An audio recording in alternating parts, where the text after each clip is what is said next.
Hi, my name is Desmond and I am an environment artist currently working in the AAA games industry. In today's tutorial for Victory 3D, we'll be making a Bitcoin sculpt within Zbrush. Over the course of this tutorial, I will be showing a quick meshing feature within Zbrush which will effectively do most of the work and create a very grounded base to work from. After we've generated that base mesh, I will then dip into a variety of masking and cleanup techniques which will loosely form an understanding of what you can do within Zbrush to clean up meshes when it comes to hard surface sculpting.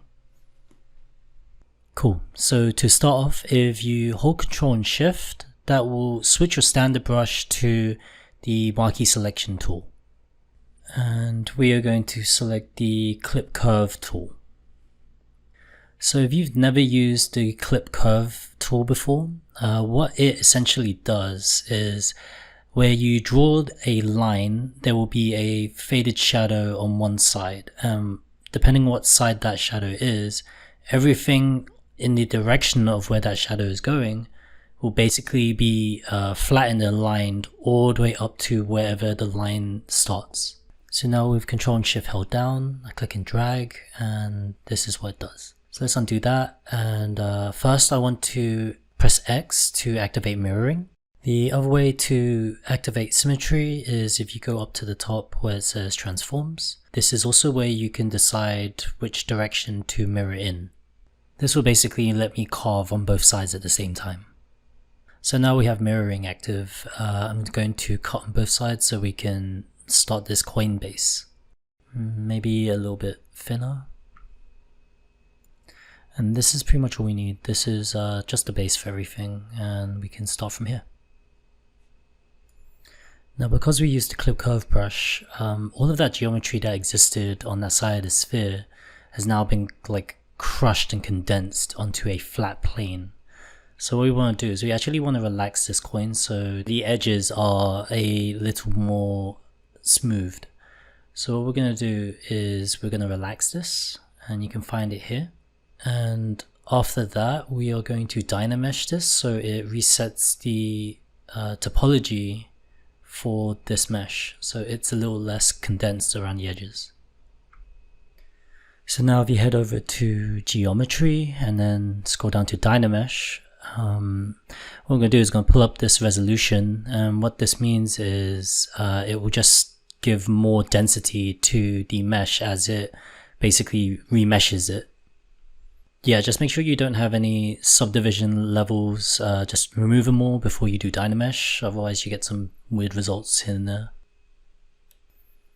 And see, so this is what dynamesh does. It remeshes your topology, and it does it pretty evenly.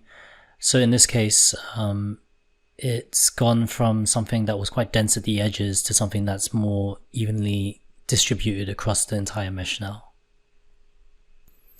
And now with the new topology where it's not dense around the edges, we can relax this again to get a nice smoother result from relaxing.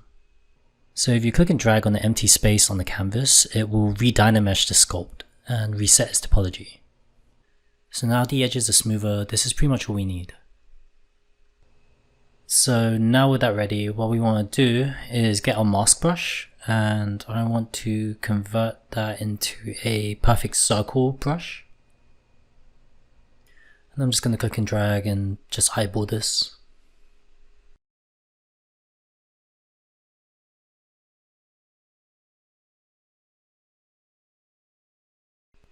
Nope, I got perspective on. If you press P, that will flip between orthographic and perspective.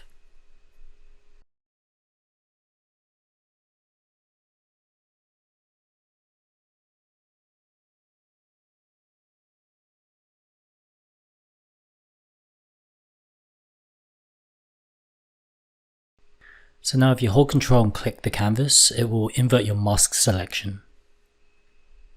And now we will go to the side and press W, which activates the transpose tool. What we want to do is press Y, so it activates the older version of Zbrush's transpose tool. And if we draw a line, we can pull this inwards so we can make a indent. Actually, before I do this, I want to activate group loops, which will effectively make it a lot more clean once you do decide to drag it in. So to do this, what we first need to do is group visible on this entire subtool, so there's only one poly group.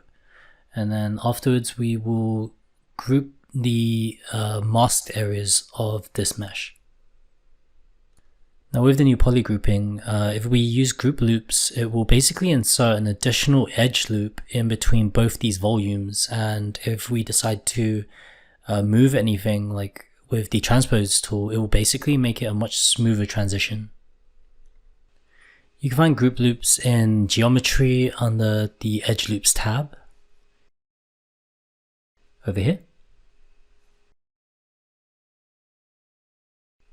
Oh, same mistake again. Make sure you don't have any subdivisions in this.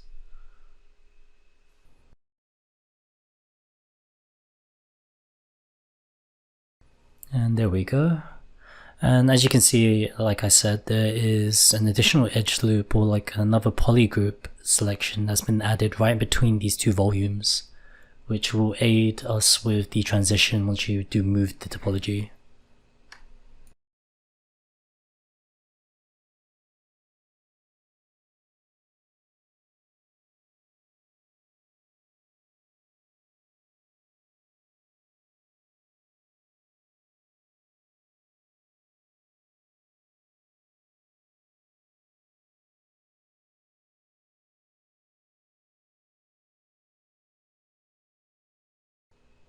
And because we had symmetry active, it's done the exact same on the other side too.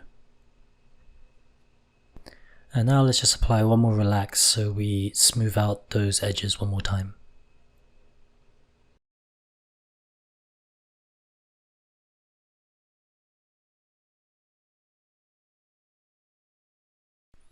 So next thing we want to do is make the B in the Bitcoin logo for the coin.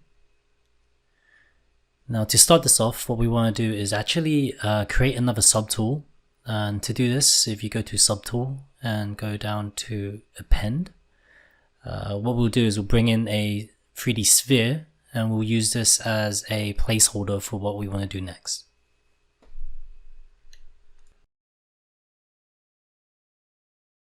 So then we can close this and go into geometry, and there's this great feature called shadow box, which is generally very unique and a very powerful feature within Zbrush.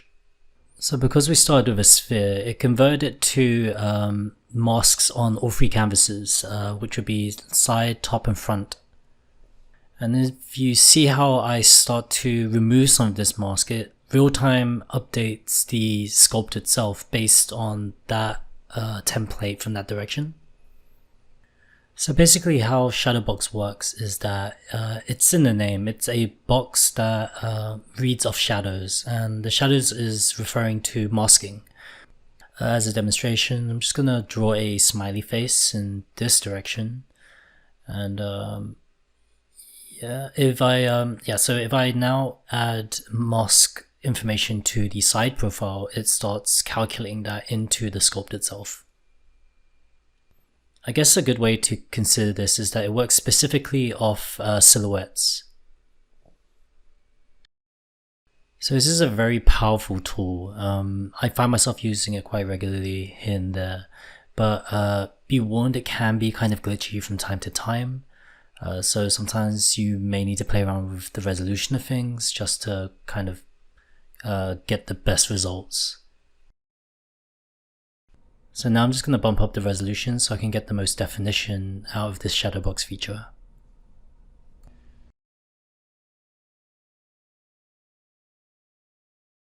Just a test, but you can see that the line I just drew is basically much higher resolution than before. And so the really cool thing about this feature is that not only does it let you draw your mask in, you can also load in a texture and mask from that texture and use that with Shadowbox. And in order to do that, what we need to do is just go down to the texture tab, and in there is this box that says new texture.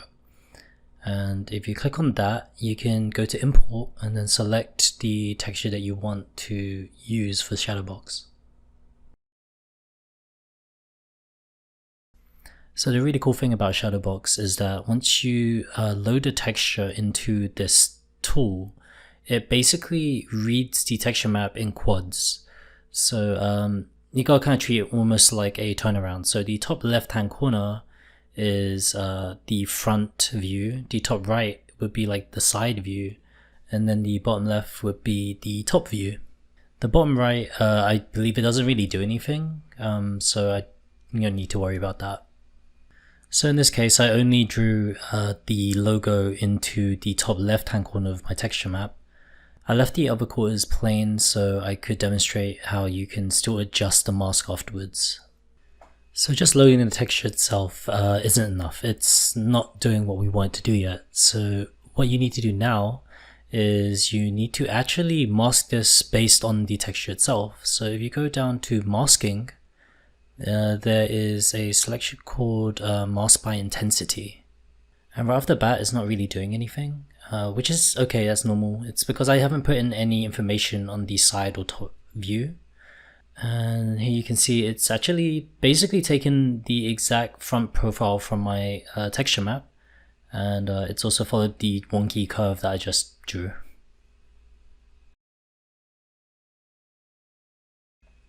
And yeah, something clean like that. Now if you deactivate shadow box, you should be able to just work with it normally from now on. And there's your mesh. So from this state onwards, we could pretty much do anything. We could redynamesh it or anything. In this case, we probably don't need to, but what I will do is maybe clip curve the side here just to clean it up and see what we can do from there.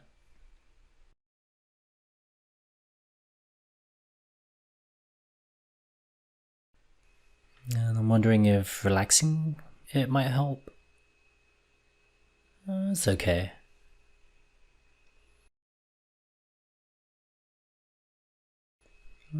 Actually, you know, I might dynamesh it and just see what we get from that.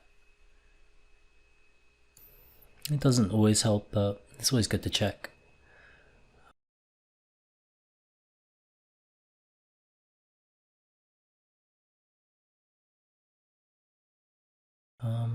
But yeah, well, this is good so far.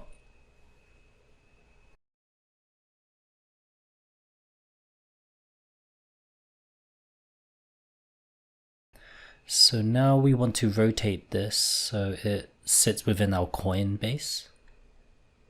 So while you're in transpose mode, if you hold shift as you rotate, it basically snaps the angles to whole numbers.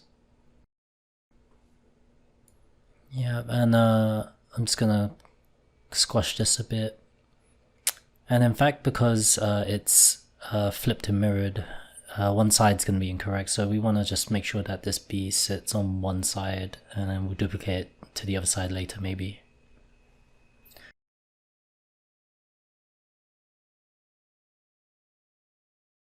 Okay, so now we just want to make sure this is sitting in the right location, so we're going to load a texture as a reference image. So if you go up to the texture tab, and in there is a tab called image plane, and if you click on that, there will be a load image button where you can select the texture you want to load into the front view.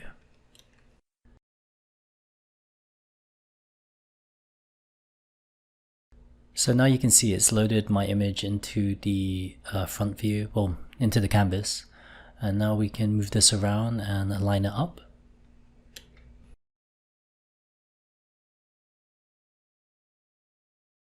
And now that's aligned up, I want to store this view. So if you go back to the texture tab, into the image plane section, there is a button called store view. So now if I go back to that and I move this around, but I want to realign without having to do it every single time, you could just go up to texture and then just click that view. Now that that's in place, let's hide the coin and let's start moving this B into the right location to the reference image.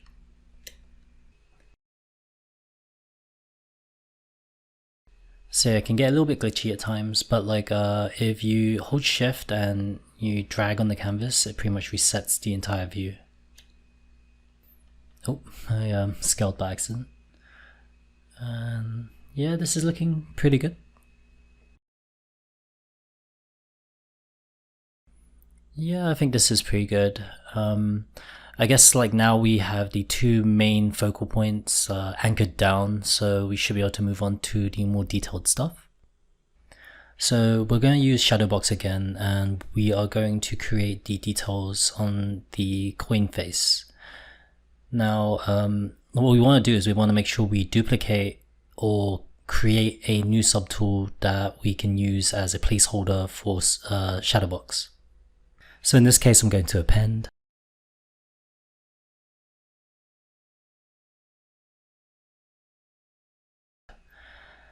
And now I'm going to activate Shadowbox, and it's just going to calculate everything.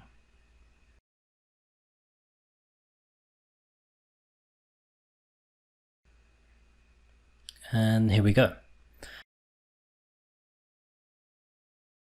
So now I'm just going to load my texture mask.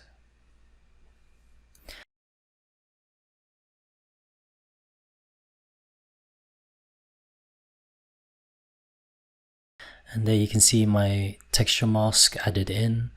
There's nothing going on yet because I haven't actually masked it, so we're going to do that now.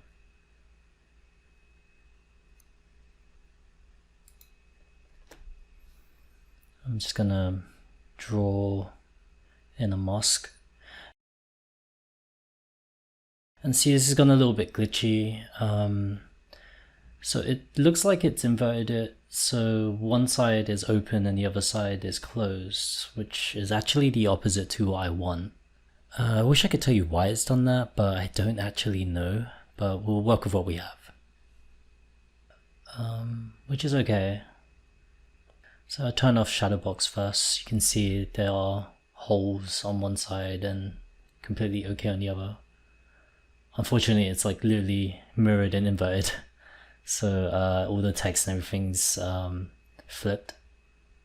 Now we just want to mirror this so the text is facing the right way. I've got a custom menu, and I have the mirror option in there, but you can find that in the deformation tab on the right.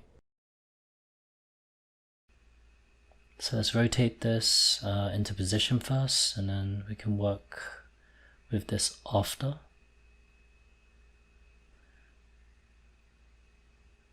Just scaling this up a bit. Yep, just like that.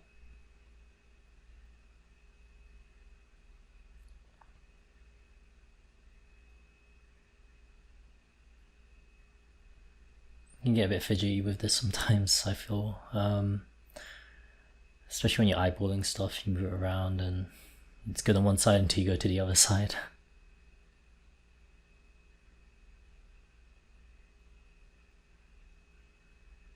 Okay, I think that's about right. Let's move that in.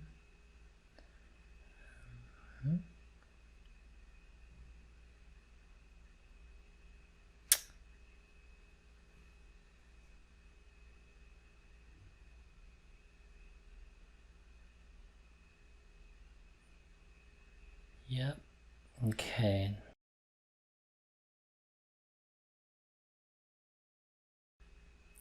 And we just want to inflate this a little bit.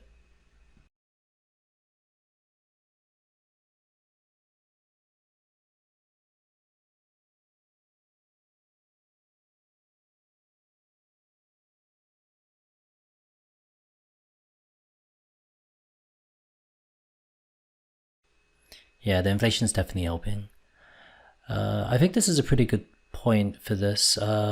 This is basically what will probably drive most of the rest of this tutorial. Most of this is pretty much done.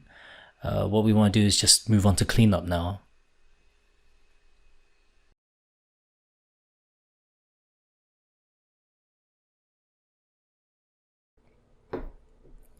Okay, so now we want to move on to cleanup.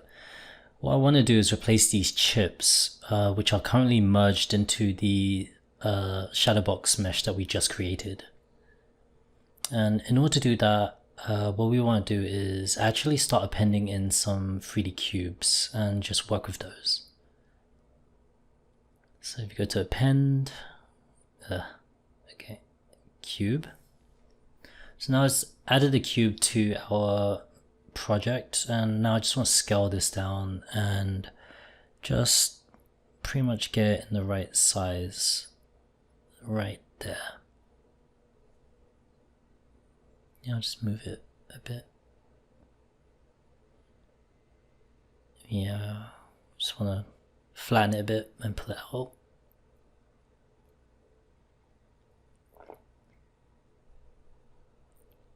And there we go. Yeah, I think that looks right.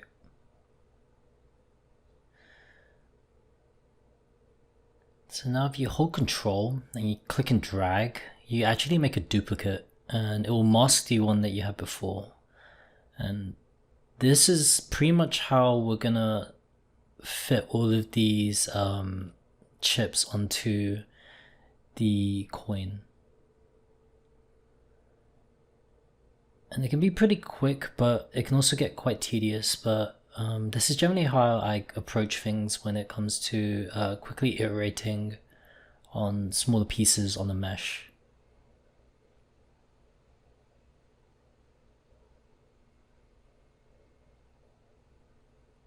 Yep, so in this case, you could just copy it upwards and just shrink it a bit.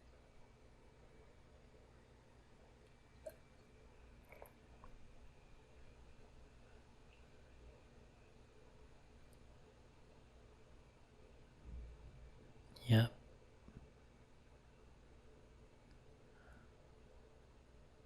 And again.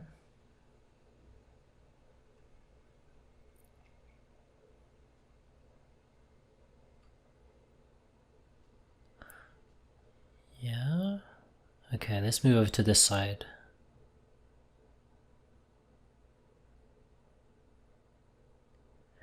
Honestly, there are times where you may not even really need to do this, depending on how detailed you want this. I think like if you were to essentially create something like this for a video game, and you don't really get that close to it, all you really want is implied detail.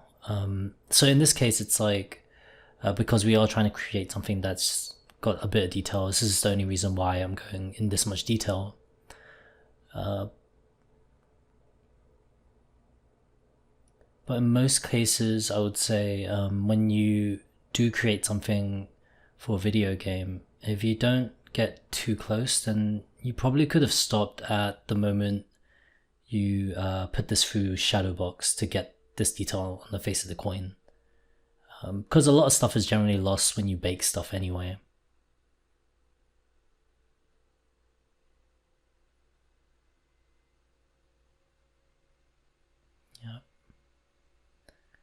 But doing stuff like this is generally quite therapeutic. I find that I get a lot of stuff done when I put on a bit of music and just do this kind of stuff on the odd day.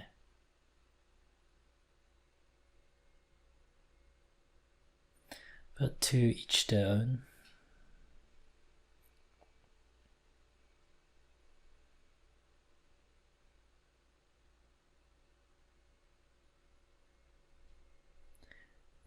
This tool actually, you could, if you use the old Zbrush transpose tool as well, the one where you hit Y, you can actually still do it with that as well. I sometimes use that for certain situations, but in this case, because it's all flat, this actually works pretty well just using the standard widget.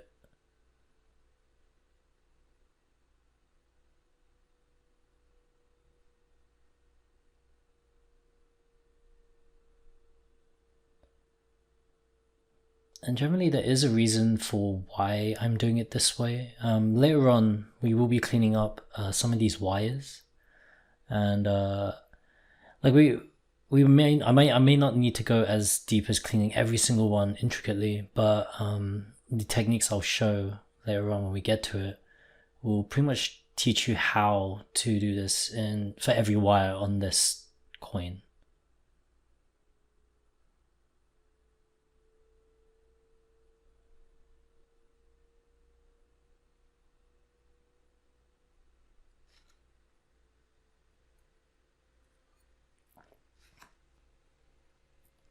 I'm starting to get quite around this at the moment, so it's starting to build. This is, even though we haven't even removed the other chips yet, this is starting to look a lot more detailed. I think it helps that this subtool, at least with all the other boxes that are currently masked, is like a shade darker, so it kind of gives it a little more of a nice look. But that's only because of the mask. Eventually, once you unmask them, they'll pretty much just go back to normal.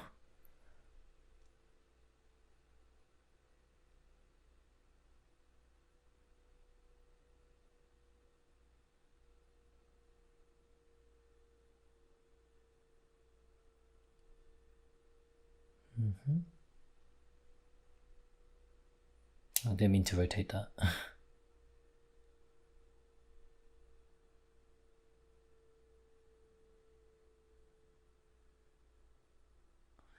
Just get to the side of the coin. I think in some cases, like there are other ways of going about hard surface, which I think like most people who do hard surface sculpting, a lot of the time when we use like hard surface techniques, it's usually for something that's kind of like hard surface yet organic sci-fi. So a lot of things like, you know, when you use like polished brushes and stuff, they tend to help. So now what we want to do is we want to, I guess like we want to subdivide the mesh so it gives it nice rounded, like nice rounded edges and corners. Okay, we're going to subdivide it 3 times.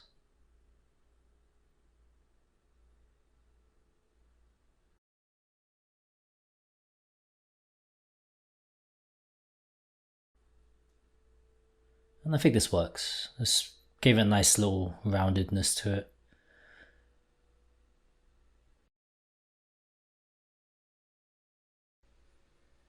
So now we want to remove these boxes from the original subtool, just so it may not really be that necessary, but let's just clean it up so we at least cover this kind of side of it. So I tend to use the marquee selection tool, and I hold Alt as I release, so that way it deselects what I don't want, it will hide it, and then in geometry on the modified topology, if you hit delete hidden, it will delete all of the geometry that's been hidden by the selection marquee. So now if you mask that tip there and you go to transpose, it's just gonna like move this up like so, and that's how you kind of like can make some really straight lines using stuff that's already there. I use this for a lot of things, generally for things like pipes or anything like that. This is my go-to to help clean up a bunch of that stuff, as opposed to the standard using smooth and move brushes to clean things up. I approach certain things like this in a more basic or simpler kind of method.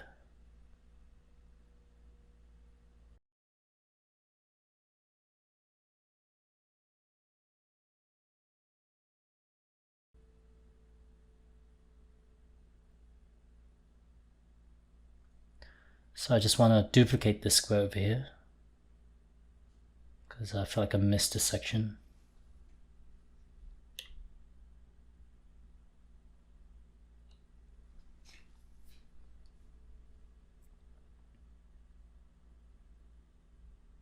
And my subdivisions are too high again.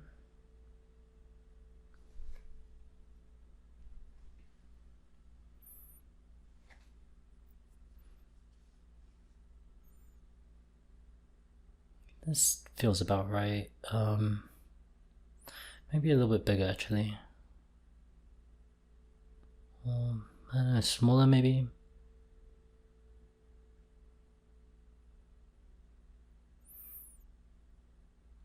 Let's just remove this section first and see how I feel.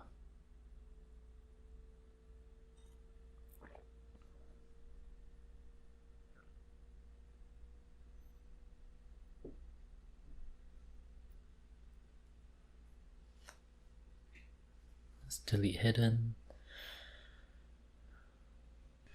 So since I've deleted a bunch of stuff, I now want to start to close some holes, but we do have an open back, which will cause a lot of complications when using something like Dynamesh. So what we want to do is fix that now so we can move on to Dynameshing the subtool. So what we want to do is we actually want to make sure that we mirror this locally. And right now we've got activate symmetry on, and you can see it's sticking out a little bit. It's because it's actually mirroring down the very center of the entire project space. And that's not what we want, because we want to close the holes within this mesh itself. So if you go down to mirror and weld, this is essentially what we want to use, but again, you can see that it's not right in the middle of this mesh. And what we want to do is we want to be able to bring that closer. So if you go to transform, down in this menu, there is one called local symmetry, which is a little bit up over here somewhere. There, here, local symmetry. So click that and activate it. And what that will do is it will just basically activate symmetry down the very center of that subtool itself. This is useful in so many cases, but if you use mirror and weld now, you'll see that actually this one did it. I need to actually mirror this first. But you can see what it's doing. So if you go to deformation, you'll flip this. So now everything's on the other side. And now if you go back and use mirror and weld, now it will mirror and weld this mesh together on both sides. There we go.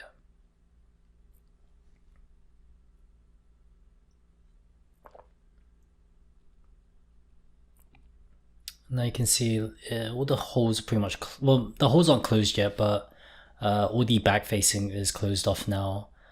So now we need to actually sort the holes in this mesh. So we're going to Dynamesh this now because it's far more prepared for it. I'm going to ramp up the resolution a bit and just click this. So this wasn't enough, I want more, so I'm just going to Control Z, just rank that all the way up.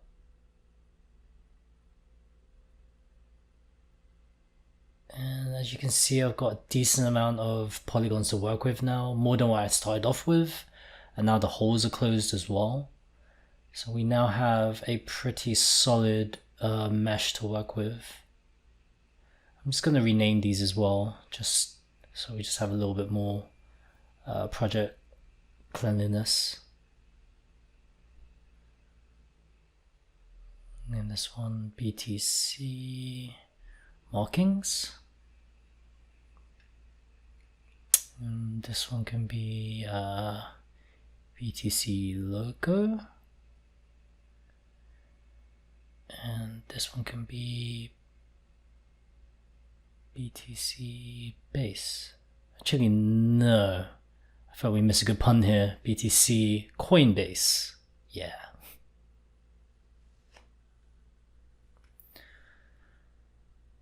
So just in these situations, remember to always save your projects as well. I've been saving here and there, but my save window is off camera, so you can't see it. So let's continue removing these boxes now.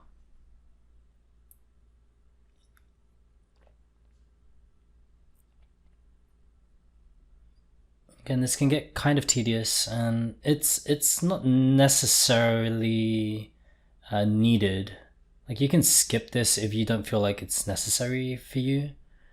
But again, this is just a part of this, the purpose of this tutorial is to demonstrate certain techniques, which are techniques I use like very frequently. For example, this one where if you use the transpose tool, if you hold Control and click on that little white circle, it aligns it, and it makes it way easier for you to, basically marquee things out, or to draw straight lines, or even to do things like use polished brushes on something that should be straight. So I'm going to delete hidden again, and I'm just going to hold control and drag on the canvas to close those holes with Dynamesh. There we go.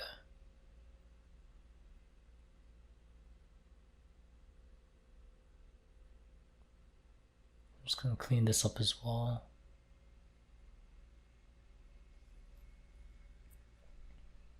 You can smooth some stuff out. So you can still go about cleaning things up this way. It's just there's some times I just choose not to use it.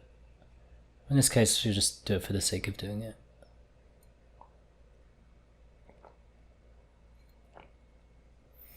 Also, using the Eclipse circle brush, if you hold Alt as you let go, it just subtracts away from a lot of things, and it actually works really well, because you'd be surprised how much versatility using a circle to define the contours of something can actually be. You can use the standard brush, and now we can use the move brush.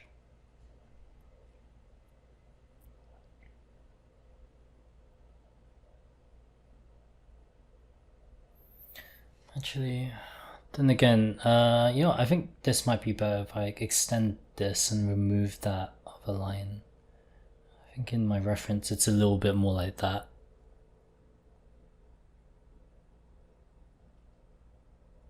Yeah.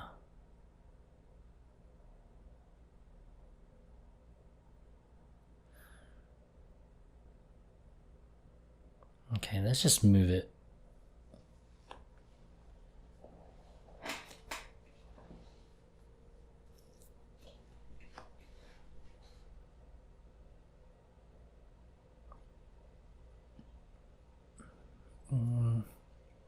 Let's delete that whole section there. It's not proving to be useful at the moment. Let's delete hidden, close the holes, just repeat the process. Let's just move this, just eyeball it. Smooth it out, try and get rid of the lumpiness.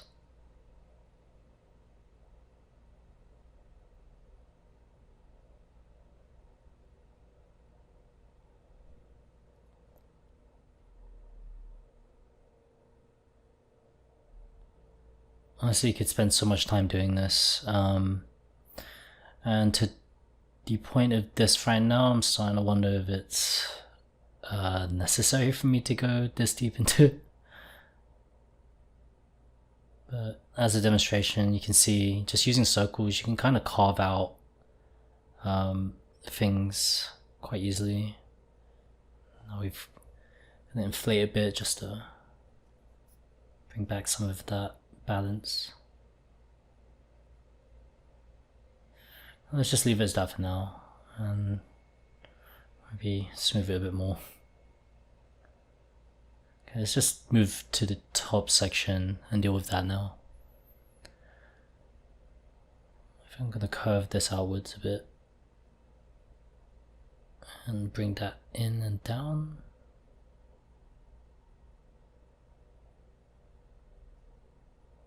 Yeah.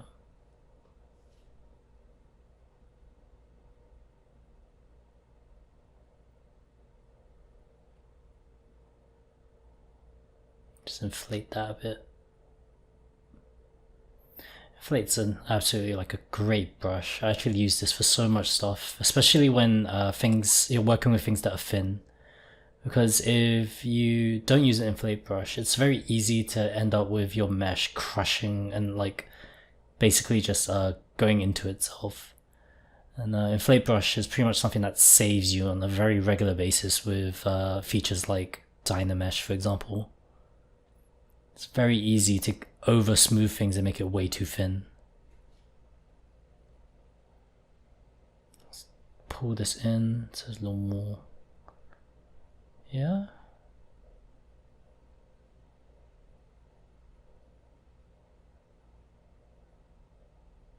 Cool. I've actually spent way too much time on that part, but you get the idea, I imagine.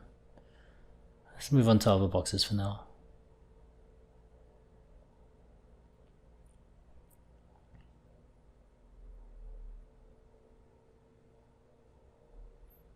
Yep, I left some out there.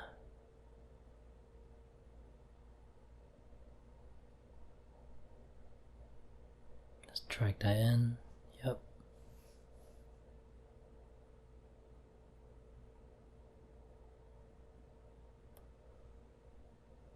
Okay, so I'm just gonna copy some of these little balls over. Whoop, I just flew off my screen. Let's move it. Nope, that's wrong as well. Let's move it down a bit. Alright, now we have something to work with. Let's...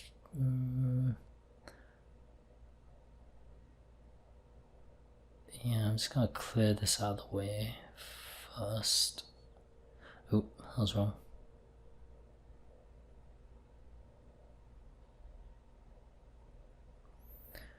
Okay, so delete hidden, close that hole. Okay, now we've got some distance. Now let's bring this down. Just use the normal widget, it's a lot easier to use, I find. Okay, there we go.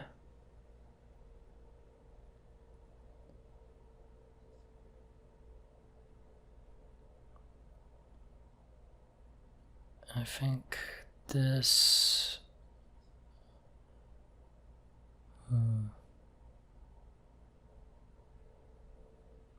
let's just get rid of this bottom half here. Just try and separate these two because I don't want them to be stuck together. Let's delete hidden. Again, close the holes. There we go. Let's do the same up here. Try and separate this.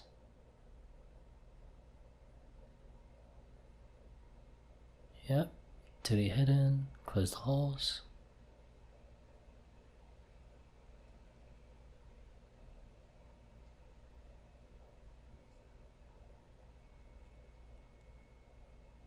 Right.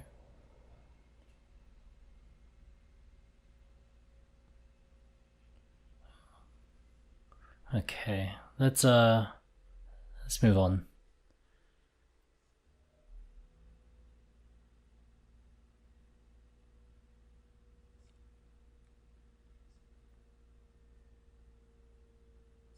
I feel like in this case I'll probably rebuild this as well. Yeah.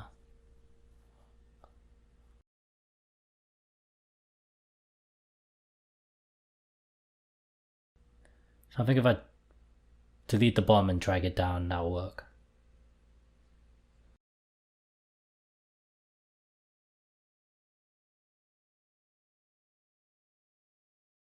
Like this.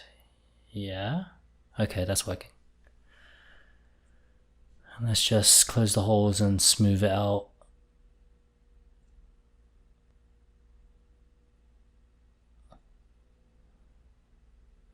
There we go.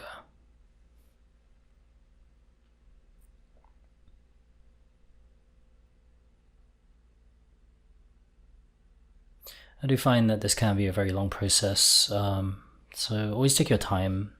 Can't really rush certain art, but again, it is something, whenever you do start a project or if you decide to use certain techniques, just make sure that you know, if you need the detail, then do it, but if you're not going to see it, then you probably don't need to put this much time into detailing something this much.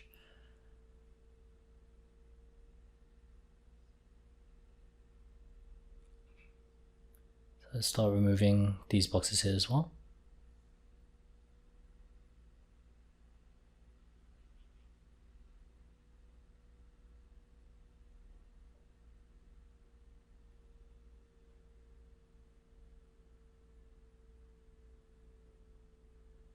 Let's pull these up. Yep.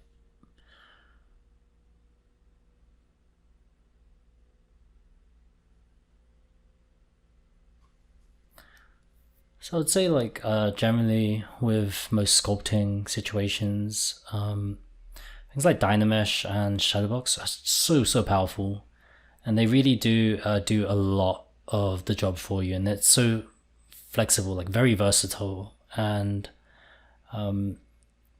I don't think I generally do many sculpts without using, well, mainly Dynamesh, but I do tend to use it a lot, and you always use it to do like the really early stages where you want to get a silhouette down, or you want to just quickly knock out a concept or just a few large volumes of shape. And it just does so well for these things. Shadowbox, I use it here and there, mainly for like logo related stuff or stuff like this essentially. But eventually you get to a point where you want to deactivate it so you can subdivide it, and it makes it way less intense on Zbrush when you don't have that, when you do deactivate Dynamesh, because working in subdivisions seem to work a lot better. But eventually, once you go into high detail, you do go into subdivisions, and then you work that way. It seems to be the best method for very, very high detail sculpts.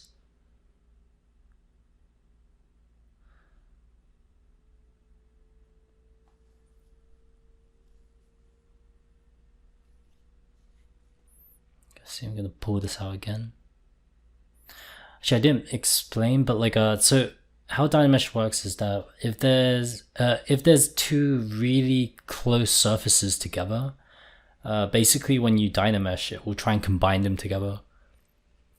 So a moment ago, I dragged two lines together, and they were completely detached. But once I Dynameshed it, it combined them into one mesh, and it closed the holes as well. So you can use Dynamesh in that kind of in that way as well. So again, like this. And then you can see it pretty much closed the hole, and now it's just one mesh that I can work with.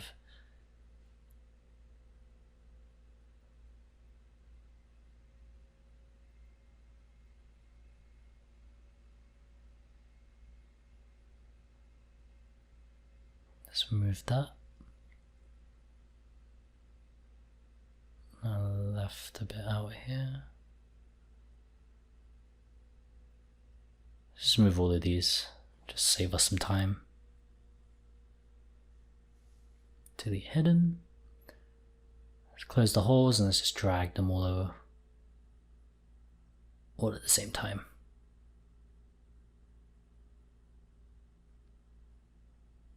There we go.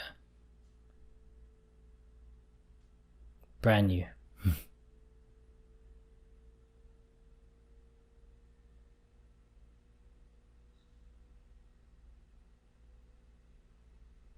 Let's just smooth out some of these lines.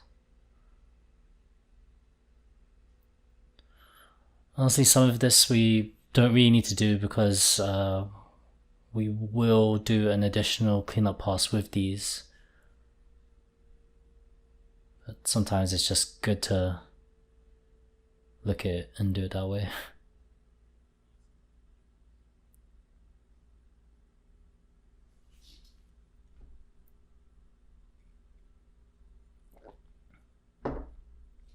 Let's move these ones as well.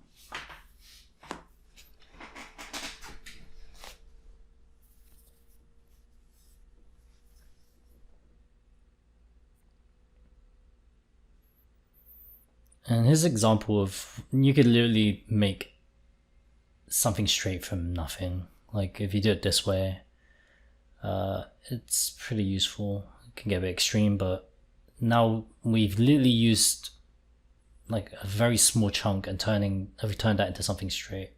Just need to redynamish that first. So now we've given that so much topology that we can work with this now. Just delete that lower half. And there we go.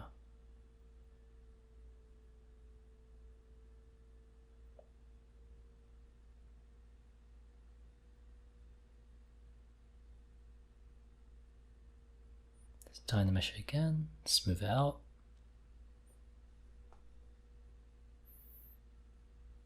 Let's pull these in so we complete that circuit. And don't worry about it, it's all hidden behind these boxes anyway.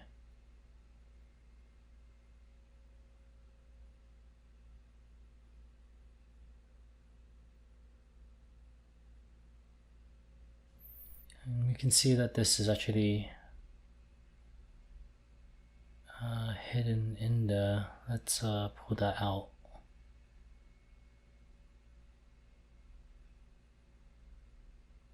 Ooh, yep. And this is oddly slanted. It's tilted at the moment. So let's fix that. Let's transpose that and rotate it a little bit so it's actually on the line.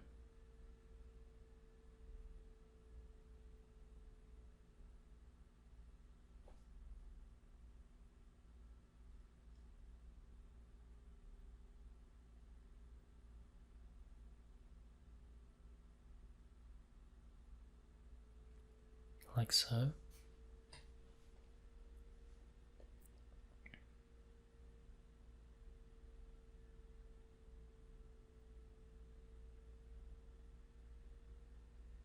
Let's pull that in. There we go.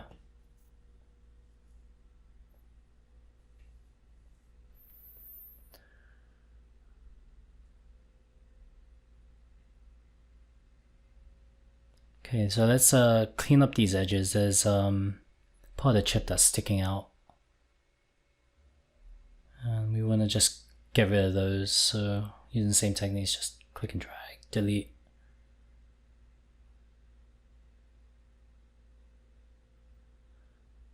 Also, if I haven't mentioned already, on the right hand side of this canvas, there is a button that says transp, and that's basically just transparency, which is what I've got activated. I've set a hotkey for it, but transparency is basically like X-ray mode, and it just lets you see through everything.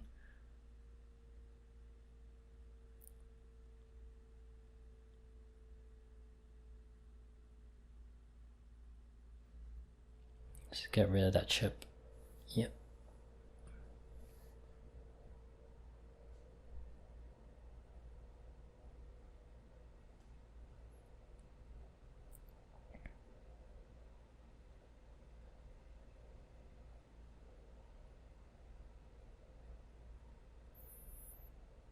Just gonna add another chip down here.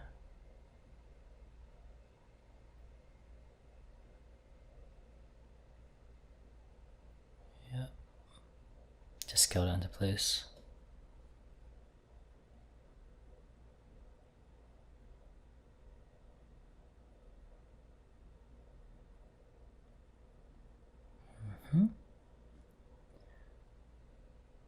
Let's add one here too, so it sticks on top.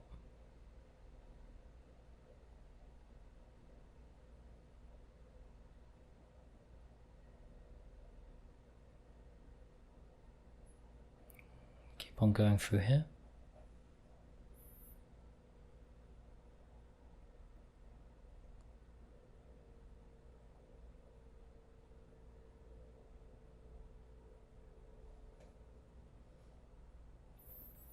Duplicate it there too. There's some down here as well. Let's just cover that. I'll cover the diagonal ones along the circuit afterwards.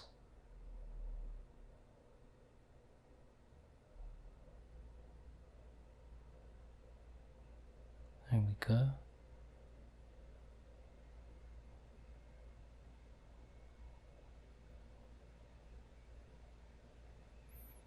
Now let's now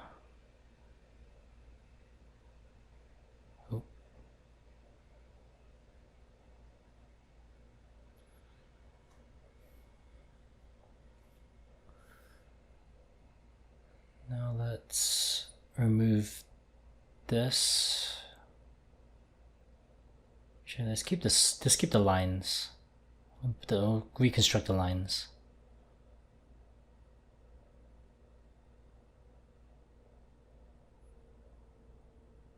Let's mask that.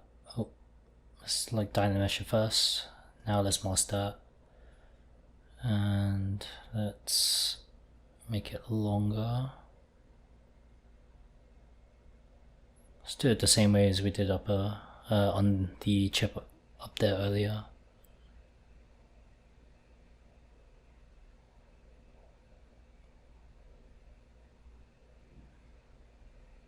Delete hidden, Dynamesh. Now let's extend it again. So let's transpose it, drag it up. Something like that.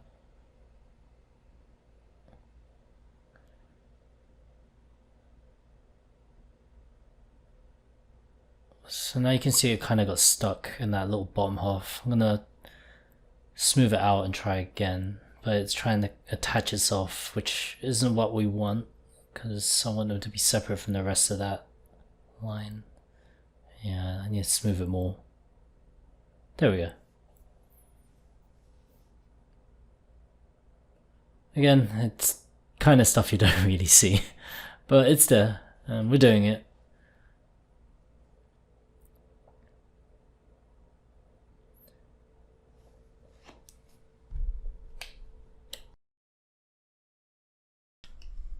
Let's move on to detailing these other pieces.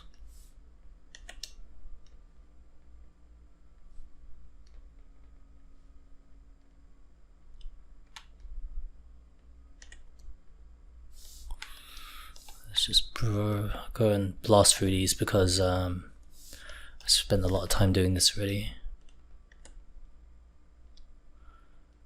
So I was doing it a little bit slower before, just so I wasn't going too fast. And this can be a really quick process if you know what you're doing. In this case, I just want to cover as many of these as possible because we want to. Because we want to separate these out and use. I keep hitting the wrong thing. It's because we want to separate these out and retopologize them later on.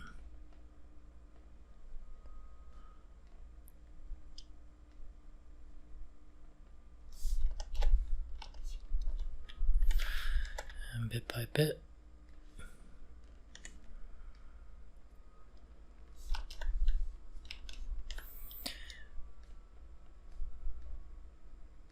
Might not actually need to cover or to remove all these boxes, only the ones that are problematic, which I will go over in a moment. Yeah, in case you think it's pointless to why I'm doing this, there is a reason. It may not be the best reason, but it's a reason.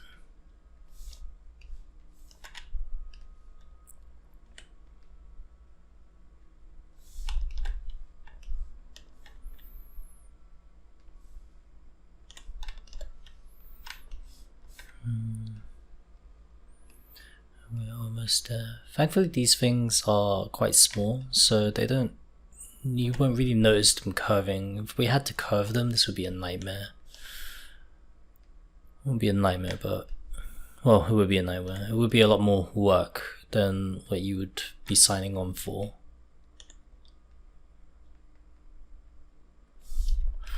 Is that it? And that is it. The chips are done. Undo that, and we don't have that. We don't need Dynamesh, so it's okay. Let's save that.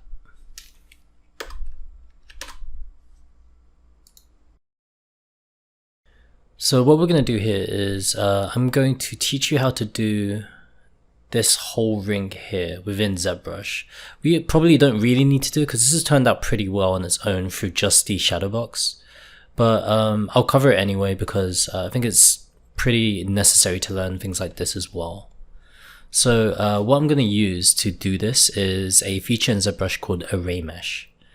And in order to use Array Mesh, it basically takes your subtool and it will duplicate it, and you can basically tell it to duplicate along a certain amount of times in a certain order. And in order to do this, let's start off by making one of these pieces. So if I go to Append and click on Cube, this will be our array mesh. Let's just scale this down, scale that down. What we want to do is we want to move it over here.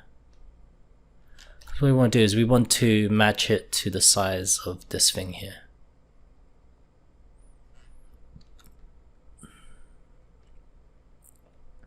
Gee, maybe this one's a little more in the angle that I want.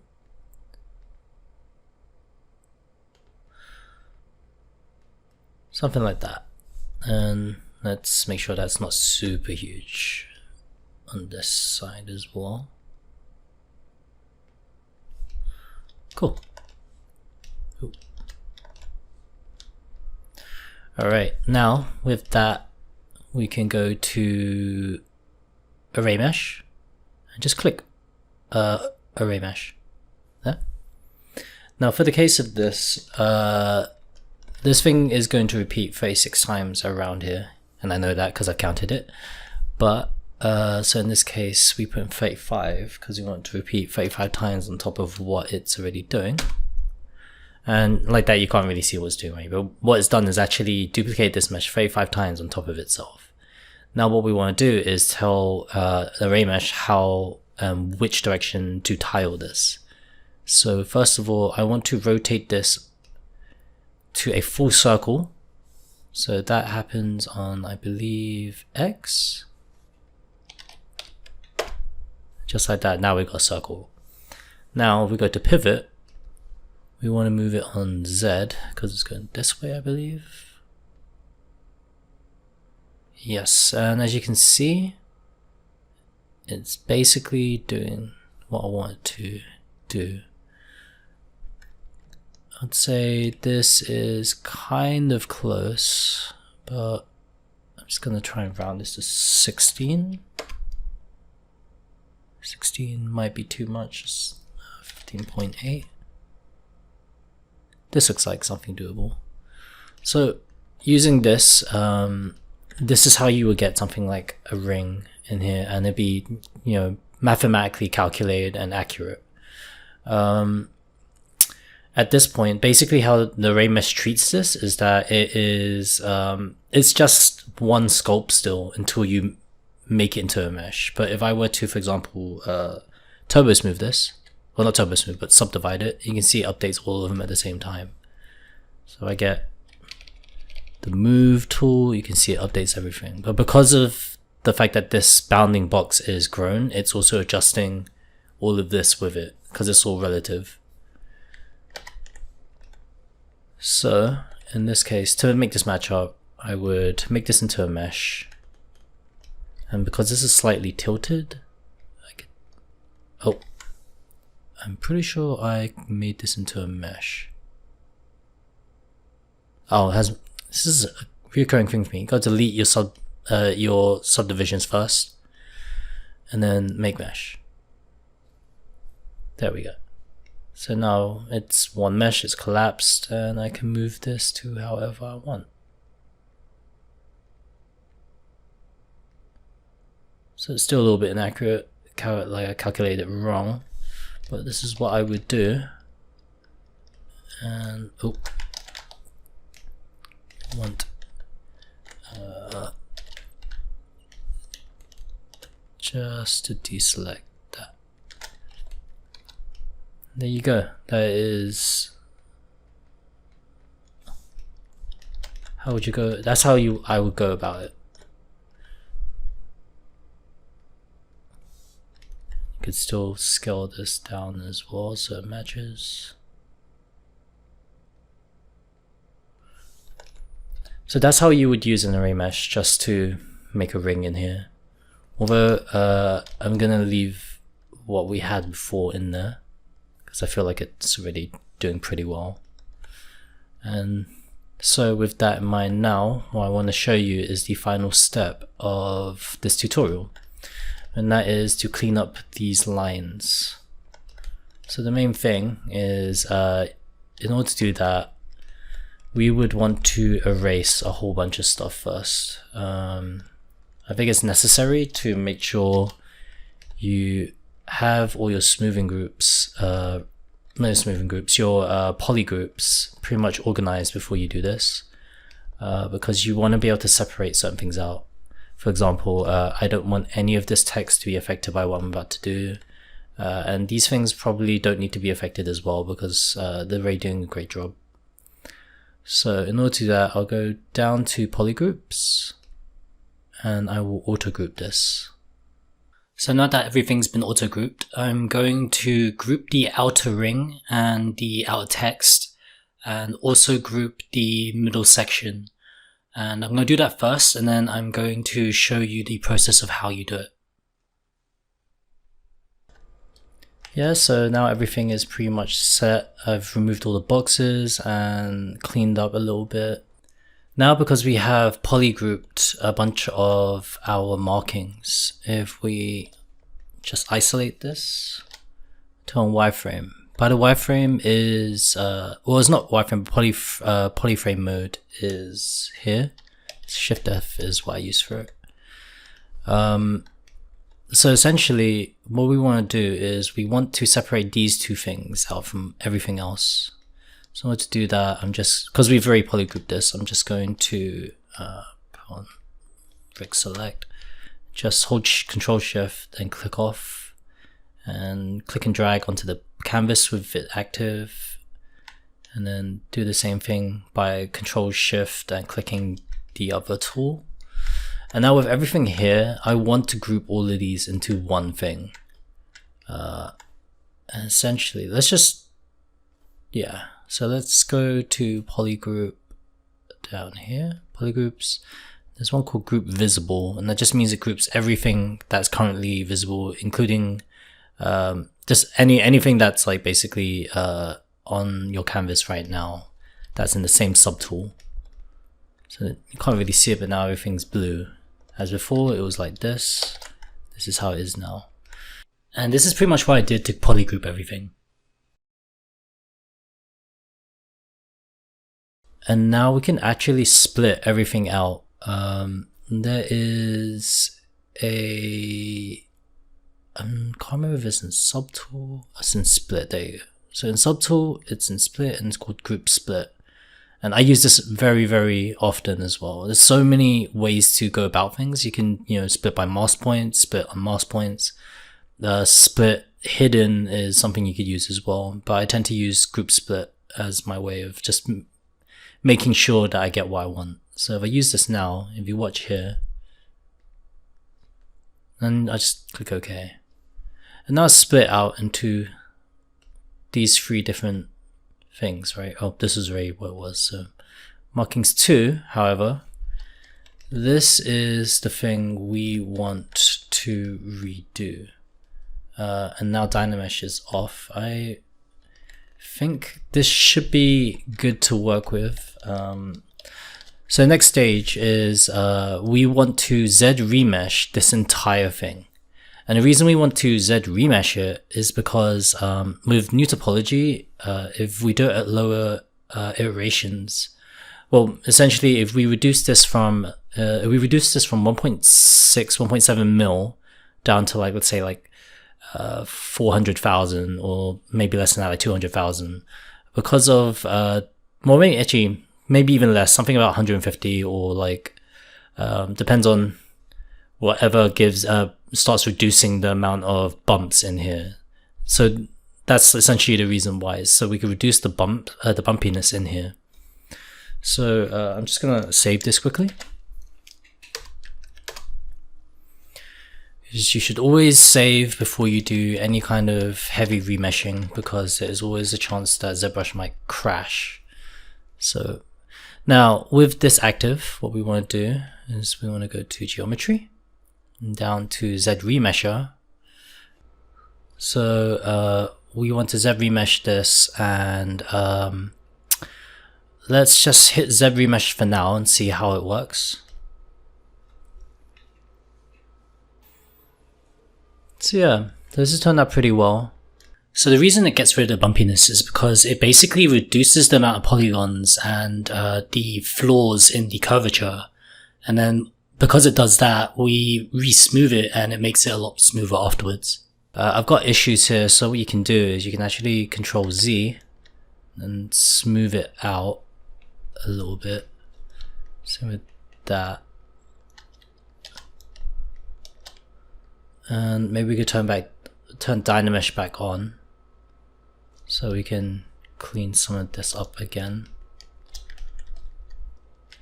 And just anywhere you think will be an issue with remeshing. I think maybe like stuff like this, I might just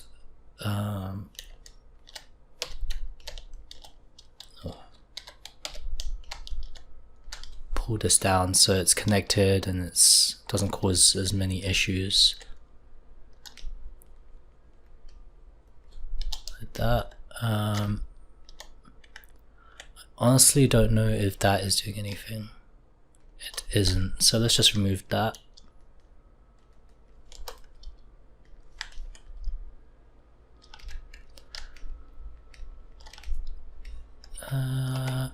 Stuff like this. Smooth that away.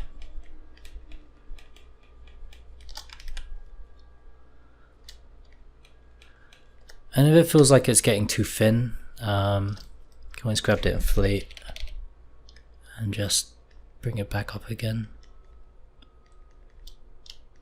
Smooth, inflate, smooth, inflate.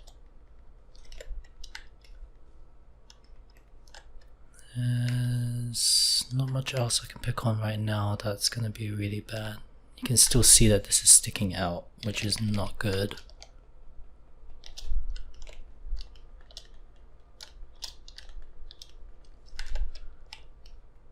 Otherwise, I think it might be okay. I'm gonna extend this as well. Our main thing is that we don't want these things to turn into little bubbles and little balls. We want to actually give them a bit of geometry space, so when it gets Z remeshed, it's okay.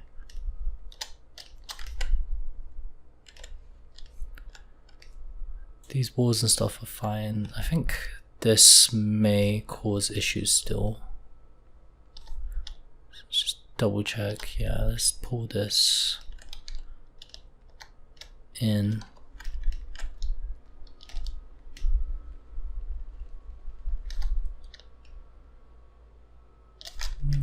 Can get rid of this much of it. Delete hidden, let's remesh. That too. But otherwise I think this is pretty much there. Okay, so let's save this again. Now let's get back to Z remeshing. So let's go to geometry, Z remesh, go. Okay, so if we now check, it's pretty good. It's not very bumpy. Now this isn't where you stop. Essentially, now it looks like it's really thin and a little bit flimsy.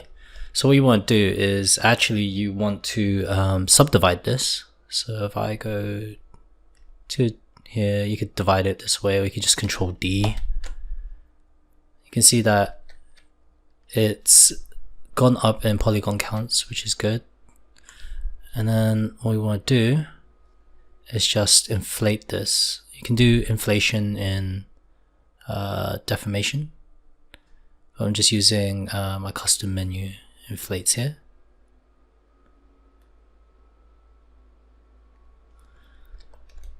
And it really just adds that depth, but you can see like a lot of the bumpiness is gone. Like you can almost not really tell.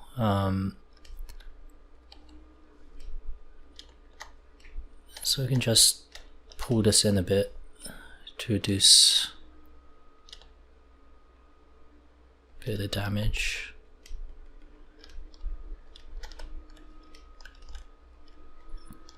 And yeah, this is pretty much it.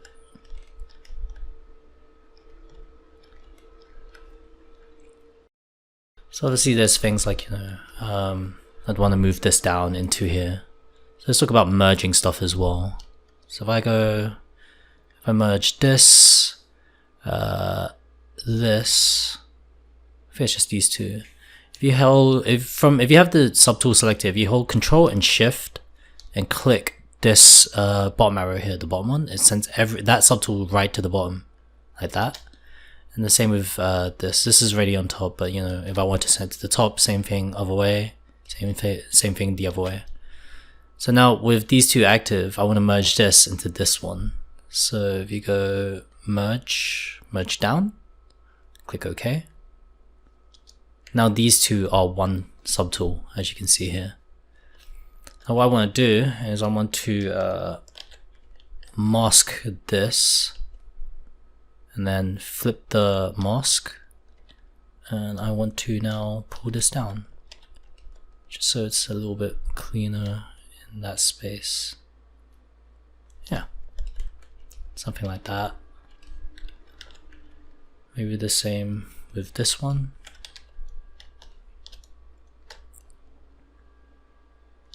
Maybe actually I want to fit a bit more, scale this in.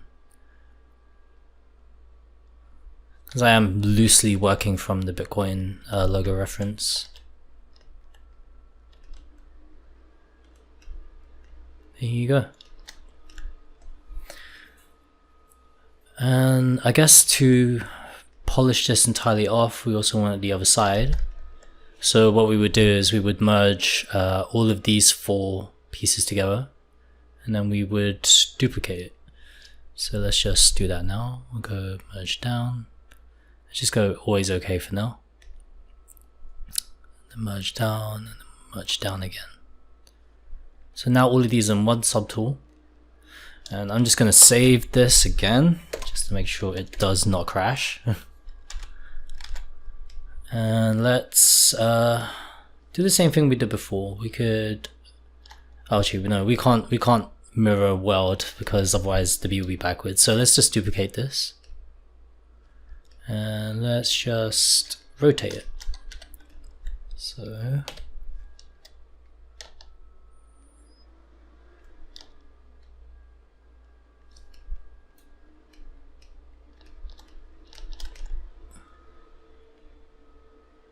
you can see that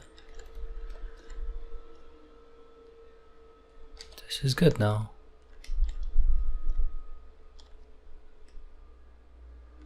There you go.